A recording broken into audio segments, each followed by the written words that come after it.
नमस्कार दोस्तों, क्राइम तक में आप सबका स्वागत है। मैं हूं सुप्रतिम बैनर्जी। अगर आपसे कोई ये कहे कि किसी इंसान का कत्ल सिर्फ इसलिए हो गया कि उसे नींद आ गई, तो आप क्या कहेंगे? आज की कहानी कुछ ऐसी ही है, बहुत ही अजीब, चौंकाने वाली। ये मामला है मुंबई का। तारीख है 5 दिसंबर 2016, 5 दिसंबर 2016 की। मुंबई के एक रिहायशी इलाके में देर रात करीब 3:30 बजे, कुछ लोग इसे सुबह भी कहते हैं, तो अर्ली आवर्स जिसे हम कहें, 3:30 बजे एक फ्लैट के ऊपर के माले से लोगों को आग की लपटें और धुआं निकलता हुआ दिखाई दिया। देर रात को इस तरह का मंजर किसी फ्लैट से, आप समझिए कितना भयानक होगा, कितना डरावना होगा। आस पड़ोस के लोग फौरन जो है उस बिल्डिंग के पास पहुंचे और वहां रहने वाले दूसरे लोगों को जगाया। और जैसे ही लोगों की नींद खुली, लोगों ने देखा कि वाकई ऊपर के कमरे से आग की तेज लपटें निकल रही हैं। इस फ्लैट में बेसिकली 2 फ्लोर्स थे और नीचे के फ्लोर में जो है पेरेंट्स रहते थे, और जिस फ्लोर में, जिस कमरे में आग लगी हुई थी, उस कमरे में उनकी बेटी रहती थी। बेटी की उम्र यही तकरीबन 25-26 साल के आसपास की होगी। तो लोगों ने जब ये बात उस लड़की के पेरेंट्स को बताई, तो पेरेंट्स बदहवास ऊपर के फ्लोर में गए। आसपास के लोग आए, उन्होंने सोचा कि वो अपनी बेटी को जगाएंगे क्योंकि बेटी कमरे में सो रही है, कमरे में आग लग चुकी है। लेकिन जब वो कमरे के दरवाजे पर पहुंचे तो उन्होंने देखा कि कमरा जो है वो बाहर से लॉक किया हुआ है। लॉक मतलब ताले से नहीं, चिटकिनी से, जिसे इंग्लिश में कहते हैं बोल्टेड फ्रॉम आउटसाइड। बाहर से वो कमरा बंद किया हुआ था। घर वाले बहुत घबराए हुए थे। उन्होंने किसी तरह कमरे का दरवाज़ा खोला, अंदर गए। अंदर उन्होंने देखा धुआं ही धुआं भरा हुआ है, और जो किताबें वो लड़की की थी, वो लड़की पढ़ती थी अपने कमरे में, उन किताबों का और उसके सारे सामान जो हैं उसकी एक ढेर जो है वो कमरे में लगी हुई थी, और उस ढेर में आग लगी थी और काफ़ी तेज़ी से पूरे कमरे में धुआं फैल रहा था, आग की लपटें जल रही थी। इसी के साथ लोगों ने ये देखा कि जो उस कमरे में रहने वाली लड़की है, यानी बेटी घर की, वो जो है बिल्कुल बिना कपड़ों के बेसुध फ्लोर पर पड़ी हुई है, फर्श पर, और उसके गले में जीन्स कसकर किसी ने बांध रखी है। वही जीन्स जो जीन्स उसने खुद पहनी थी, यानी उसी के जीन्स से किसी ने उसका गला घोंटने की कोशिश की थी। यह बहुत ही भयानक मंजर था। आस पड़ोस के लोगों की मदद से उस लड़की के मम्मी पापा ने किसी तरह लड़की को उसके रूम से रेस्क्यू किया। रेस्क्यू करने के बाद उसे हॉस्पिटल लेकर गए, मगर अफसोस कि लड़की की मौत हो चुकी थी।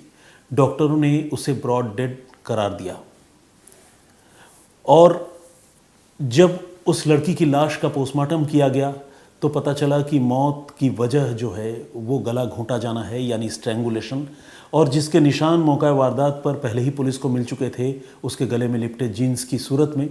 और जिस तरह से उस लड़की के पूरे जिस्म पर एक भी कपड़ा नहीं था, उसे देखकर ये शक था डॉक्टरों को, लोगों को, कि शायद लड़की के साथ कोई सेक्सुअल अब्यूज़ हुआ है।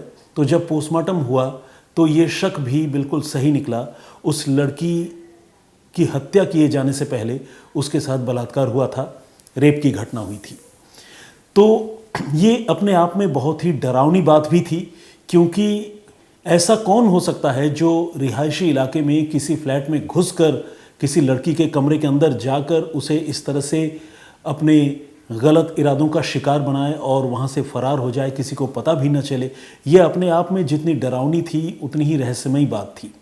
अब पुलिस को इस मामले की तफ्तीश करनी थी और लड़की के गुनहगार यानी उसके रेपिस्ट और कातिल का पता लगाना था। मुंबई पुलिस ने इस मामले की जांच शुरू की, और जांच शुरू में तो पुलिस बिल्कुल क्लूलेस थी, क्योंकि पुलिस को कोई ऐसा लीड इस मामले में नहीं मिल रहा था। मौका वारदात से कोई ऐसी चीज़ नहीं मिली थी जिससे उसे कातिल के बारे में कोई सुराग मिल पाता। तो एक तरह से ये मामला बिल्कुल ब्लाइंड ही था। लेकिन पुलिस ने जब आगे तफ्तीश शुरू की तो तफ्तीश के सिलसिले में पुलिस ने उस बिल्डिंग में और बिल्डिंग के आसपास के दूसरे इलाकों में जितने सीसीटीवी कैमरे लगे थे, सारे सीसीटीवी कैमरों के फुटेज की स्कैनिंग करने का फैसला किया। घटना चूंकि 5 दिसंबर को हुई थी 2016 को, तो पुलिस 5 दिसंबर की रात से लेकर 6 दिसंबर की सुबह तक का जो फुटेज है पुलिस ने उसको एक्सप्लोर करना शुरू किया। और इस कोशिश में पुलिस को पहली कामयाबी मिली। पुलिस ने देखा कि एग्जैक्टली उस इमारत के आसपास और जो पूरी लोकेलिटी है, जो रिहायशी इलाका है, वहाँ पर एक संदिग्ध तरीके से एक नौजवान रात के अंधेरे में घूम रहा है। और ये वही कोई वक्त है रात के 1-1:30 बजे का, और वो लड़का देर तक उस रिहायशी इलाके में घूमता हुआ, लोगों के कमरे में ताक झांक करता हुआ पुलिस को नजर आता है। सीसीटीवी फुटेज में जब ये तस्वीर पुलिस को मिलती है तो पुलिस के शक की सुई उस पर जाकर टिकती है और पुलिस को लगता है कि हो सकता है कि इस लड़के ने इस घटना को अंजाम दिया हो। अब पुलिस उसकी पहचान करने की कोशिश करती है, आसपास के लोगों से पूछती है वो तस्वीर दिखाकर, लेकिन कोई भी उस लड़के को पहचान नहीं पाता। यानी ये बात क्लियर हो जाती है कि वो लड़का कोई आउटसाइडर था जो इस रिहायशी इलाके में घुस आया था और वो लोगों के कमरे में, मकानों में ताक झांक कर रहा था। इंग्लिश में उसके लिए एक वर्ड है पीपिंग टॉम, यानी दूसरों के कमरों में या दूसरे की ज़ाती ज़िंदगी में ताक झांक करने वाला। तो उस पीपिंग टॉम की अब मुंबई पुलिस को तलाश थी। उसकी तस्वीर लेकर मुंबई पुलिस जगह जगह घूम रही थी। उसकी आइडेंटिटी इस्टेब्लिश नहीं हो पा रही थी, क्लियर नहीं हो पा रही थी।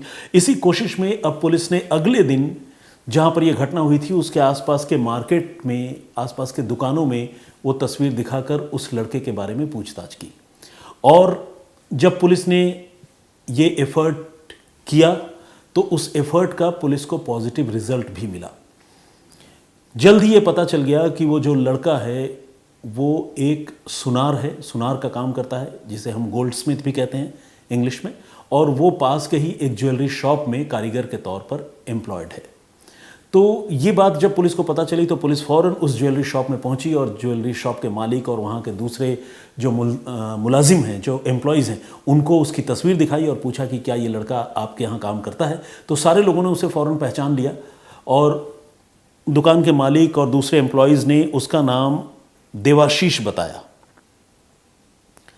और ये बताया कि देवाशीष जो है वो मूल रूप से पश्चिम बंगाल का रहने वाला है। देवाशीष धारा उस लड़के का नाम था।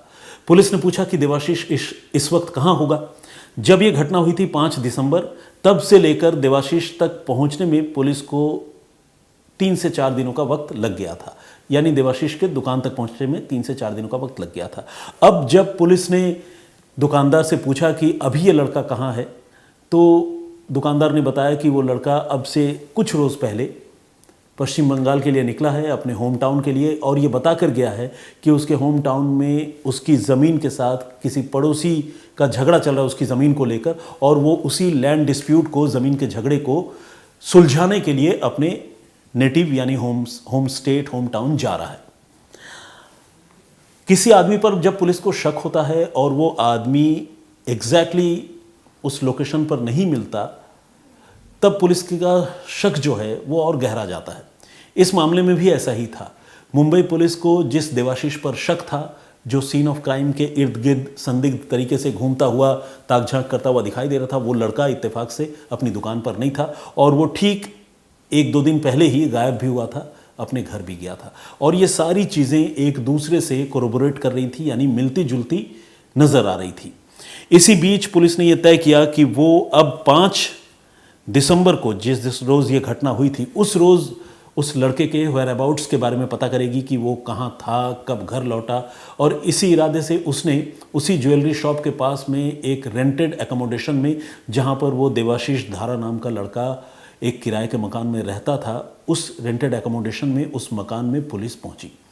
देवाशीष वहाँ एक और लड़के के साथ रूम शेयर करता था, यानी दोनों रूममेट्स थे और वहीं रहकर काम करते थे। इस लड़के से जब पुलिस ने पूछताछ की तो उसने बताया कि जहाँ तक उसे याद है 5 दिसंबर को देवाशीष रात को काफ़ी देर से घर आया था, यही तकरीबन 3 साढ़े 3 बजे।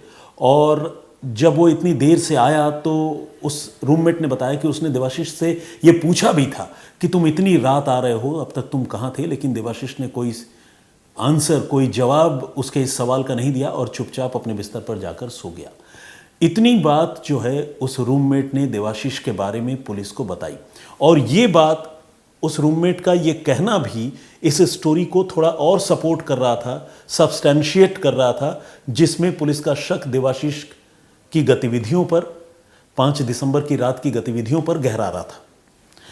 पुलिस को लगने लगा कि ज़रूर देवाशीष ही वो उस जगह पर होगा और उसी ने इस घटना को अंजाम दिया होगा। लेकिन देवाशीष अभी था नहीं। तमाम सबूत पुलिस धीरे धीरे ही सही मुंबई में जुटा रही थी, और जब पुलिस को लगा कि अब देवाशीष को पकड़ना बहुत ज़रूरी हो गया है, तो पुलिस की एक टीम, मुंबई पुलिस की एक टीम पश्चिम बंगाल पहुंची और पश्चिम बंगाल से देवाशीष को फाइनली अरेस्ट कर लिया गया। हालांकि गिरफ्तारी के वक्त देवाशीष ने खुद को बेकसूर बताया और उसने कहा कि ऐसा कुछ भी नहीं है, वो अपने कमरे में था, डिनर करने के लिए गया था अपने काम के बाद और उसके बाद घर आकर सो गया।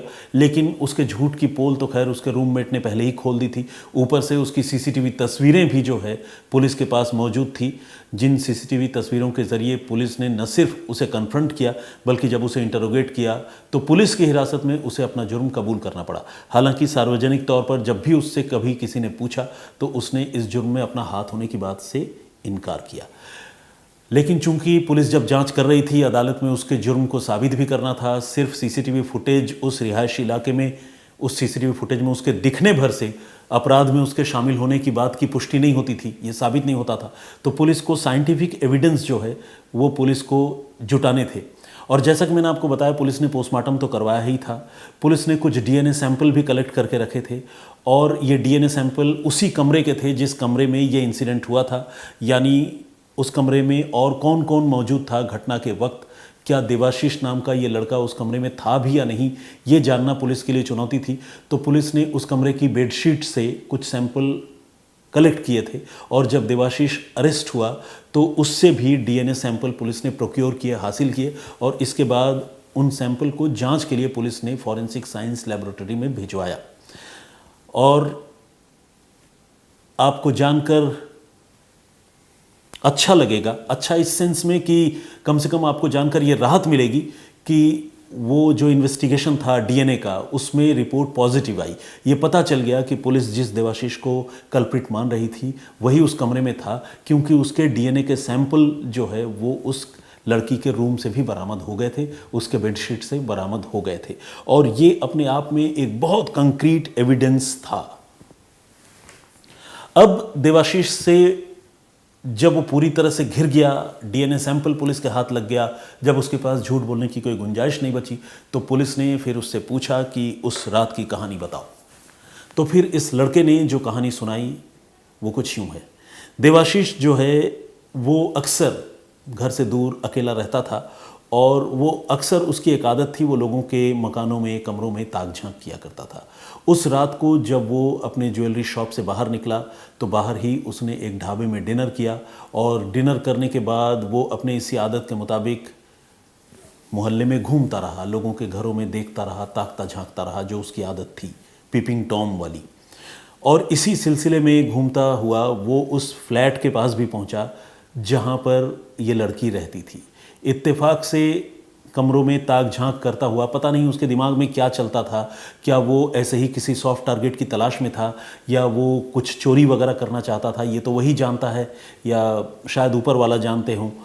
वो जो है अपनी आदत के मुताबिक उस रिहायशी इलाके में घूम रहा था, ताक झांक कर रहा था, और इसी कड़ी में वो उस कमरे में भी पहुंचा जिस कमरे में लड़की अकेली रहती थी, ऊपर के फ्लोर में। और जैसे ही उसने उस दरवाजे को हल्का सा पुश किया, दरवाज़ा खुल गया, और दरवाज़ा खुलते ही उसने अंदर देखा कि एक लड़की सो रही है। इसके बाद देवाशीष के मन में जो शैतान था वो जाग गया, और उसने इस लड़की को एक सॉफ्ट टारगेट समझा और फ़ौरन उसे जाकर ओवर पावर किया। एक लड़की जो अपने कमरे में निश्चिंत होकर सो रही थी दिन भर की थकान के बाद, मेहनत के बाद, उस लड़की के साथ उसने न सिर्फ रेप किया, बल्कि उसके जुर्म का खुलासा न हो, लोगों को उसके बारे में पता न चले, इसी इरादे से उसने लड़की की गला घोंटकर हत्या कर दी। और हत्या करने के बाद उसके पूरे कमरे में सारी चीज़ें इकट्ठा करके आग लगा दी, ताकि कमरा पूरी तरह जल जाए, सबूत मिट जाए और उसे कभी कोई गिरफ्तार न कर सके। लेकिन आग की लपटें जब लोगों ने देखी और उसके बाद लोगों ने इसके बारे में शोर मचाया, और फिर कैसे ये मामला खुला ये तो आपको पता है। लेकिन इसी कहानी का एक और पहलू है, वो ये है कि 4 और 5 दिसंबर को अपने काम से लौटने के बाद ये जो लड़की है, बेसिकली ये लड़की पेशे से एक फिजियोथेरेपिस्ट थी और वो अपने काम से लौटने के बाद अपनी एक सहेली के साथ अपने कमरे में आई थी। इस लड़की ने उस रोज़ एक नई सैंडल ली थी और वो अपनी ये छोटी सी खुशी जो है अपने उस फ्रेंड के साथ साझा करना चाहती थी। तो ये पीड़ित लड़की 5 तारीख की रात को अपनी एक सहेली को लेकर अपने कमरे में आई थी और वो देर तक, बल्कि 4 तारीख की रात को वो देर तक बैठकर जो है दोनों सहेलियां आपस में बातें करती रही और रात को तकरीबन 12:45 बजे यानी 12:45 उसकी सहेली जो है अपनी दोस्त से बातचीत करने के बाद वहाँ से चली गई और उसने इस पीड़ित लड़की से ये कहा कि तुम अपने कमरे का दरवाज़ा बंद कर लो, रात काफ़ी हो गई है, मैं अपने घर जा रही हूँ। पीड़ित लड़की तब तक अपने बिस्तर पर ही बैठी हुई थी, रिलैक्स कर रही थी और उसने कहा ठीक है तुम चले जाओ, मैं कमरा बंद कर दूंगी। लेकिन बदकिस्मती से या इत्तेफाक से हुआ ये कि ये जो पीड़ित लड़की है वो बिस्तर पे बैठे बैठे उसे पता नहीं कब गहरी नींद आ गई और वो वहीं सो गई और कमरे का दरवाज़ा वो बंद तो रहा, जिसे हम बोलचाल की भाषा में कहते हैं कि वो भिड़का हुआ तो था लेकिन अंदर से वो बोल्टेड नहीं था, उसमें चिटकिनी नहीं लगी थी, उसमें लॉक नहीं लगा हुआ था। और इत्तेफाक देखिए कि ये देवाशीष धारा नाम का ये जो लड़का है पीपिंग टॉम, ये उस रात को घूमता हुआ उसके कमरे के दरवाजे पर पहुंचा और जैसे ही उसने कमरे के दरवाजे पर हल्के से हाथ मारा, कमरे का दरवाज़ा खुल गया। अगर उस रात इस पीड़ित लड़की को नींद इतनी गहरी नहीं आई होती और अगर उसने थोड़ी सी सुरक्षा बरतते हुए अपने कमरे को अंदर से बंद कर लिया होता तो शायद उसकी ज़िंदगी बच गई होती, उसके साथ रेप जैसी भयानक वारदात नहीं हुई होती। तो एक छोटी सी लापरवाही या हम यूं कहें कि थोड़ा सा सजग न होना एक लड़की की ज़िंदगी पर कितना भारी पड़ा, इस कहानी को देखकर सुनकर हम सारे लोग समझ सकते हैं और सीख भी सकते हैं। और जैसा कि मैंने आपको बताया ये घटना थी 5 दिसंबर 2016 की और इस मामले में पुलिस ने तफ्तीश की और तफ्तीश करने के बाद 2019 में पुलिस ने जो तफ्तीश की उसकी रोशनी में आखिरकार मुंबई की एक अदालत ने देवाशीष धारा नाम के इस लड़के को फांसी की सज़ा सुनाई। फिलहाल ये मामला बॉम्बे हाई कोर्ट में रैदर लंबित है और फांसी की सज़ा पर आखिरी फैसला अभी नहीं हुआ है। तो ये है पूरी कहानी, ये है पूरा वाकया जिसमें एक लड़की की नींद उसकी मौत की वजह बन गई। इस कहानी को सुनने और जानने के बाद आपके मन में क्या ख्याल है, आप क्या सोचते हैं और इस तरह की घटनाओं से बचने के लिए हमें कितना सजग सतर्क रहने की ज़रूरत है, इस पर आप अपनी राय दें तो बहुत अच्छा होगा। एम शकील हैं हमारे दर्शक, उन्होंने कमेंट किया है। अब मैं कमेंट सेक्शन की ओर आगे बढ़ रहा हूँ। समीर वत्स जी ने भी हमारी पिछली स्टोरी में कमेंट किया, बहुत बहुत स्वागत आपका। स्मिथ प्रवेश, इन्होंने नमस्कार किया है, बहुत बहुत नमस्कार मेरी ओर से भी। BL चौहान साहब ये कह रहे हैं कि मैं आपको देखना चाहता हूँ, शम्स की आवाज़ मुझे पसंद नहीं। देखिए चौहान साहब, ऐसा है, वही है कि पसंदगी नापसंदगी ये तो खैर ऑब्वियसली हर आदमी आज़ाद है। और आपका बहुत धन्यवाद सारे कॉम्प्लीमेंट्स के लिए, मैं ये कहूँगा। बाकी इसी तरह से कमेंट करते रहें, स्टोरी पर भी बातचीत करते रहें। उज्ज्वला कुलकर्णी हैं, इन्होंने लिखा है सुप्रतिम, आप अप्रतिम तरीके से सुनाते हैं, आपका उच्चारण स्पष्ट है, अन्य बंगालियों की तरह गोल गोल नहीं है। बिल्कुल आपने ये बात सही कही। असल में मैं हूँ तो बंगाली, मातृभाषा मेरी बांग्ला ही है, लेकिन चूँकि मेरी परवरिश जो है वो बिहार झारखंड में हुई और हिंदी मीडियम से ही मेरी पढ़ाई हुई, तो हिंदी मेरी बचपन से ही जो है वो as compare to other Bengali people ठीक ठाक है। मतलब मैं ये तो नहीं कह रहा हूँ कि सबसे अच्छा है, और ऐसा है भी नहीं, ऐसा ही मैंने कह भी दिया सबसे अच्छा, सबसे अच्छी होना चाहिए। तो खैर, तो है हिंदी मतलब ठीक ठाक है। बहुत धन्यवाद आपका इस कॉम्प्लीमेंट के लिए। प्रज्वल घिमिरे साहब ने भी कमेंट किया है, बहुत धन्यवाद आपका प्रज्वल जी। रज़ा साहब का कमेंट है।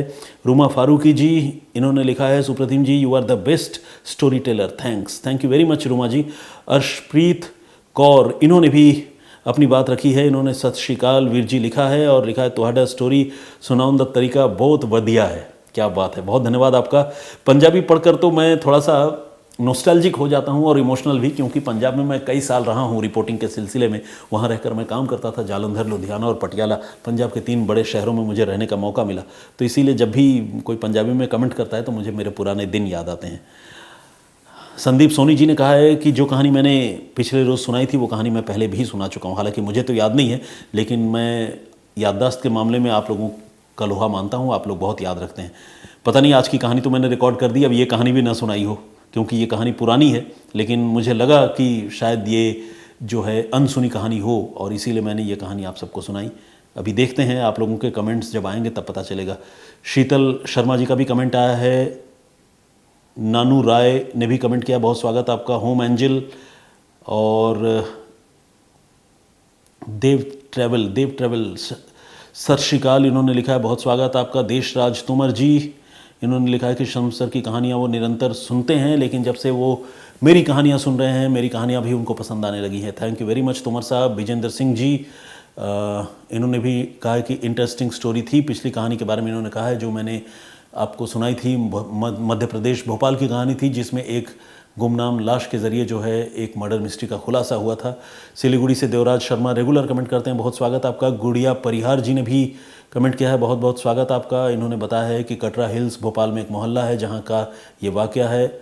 मोहम्मद इशाक जी ने भी अपनी राय रखी है। विनोद बीर खानी से मुझे लगता है कि शायद आप नेपाल से होंगे। मिस्टर उमेश भुइयाँ रेगुलर हैं हम, इन्होंने लिखा है, बिल्कुल बिल्कुल आप रेगुलर हैं, मैं आपको आइडेंटिफाई करता हूँ, पहचानने लगा हूँ, झारखंड से आप हैं। अमित कोरी जी ने भी कमेंट किया है, बहुत स्वागत आपका। और आपकी डीपी जो है वो यूट्यूब पर काफ़ी जानदार लग रही है। और प्रवीण जी ने कहा है कि बर्थडे पर उन्होंने मुझे विश करते हुए मेल किया था, क्या वो मेल मिला नहीं?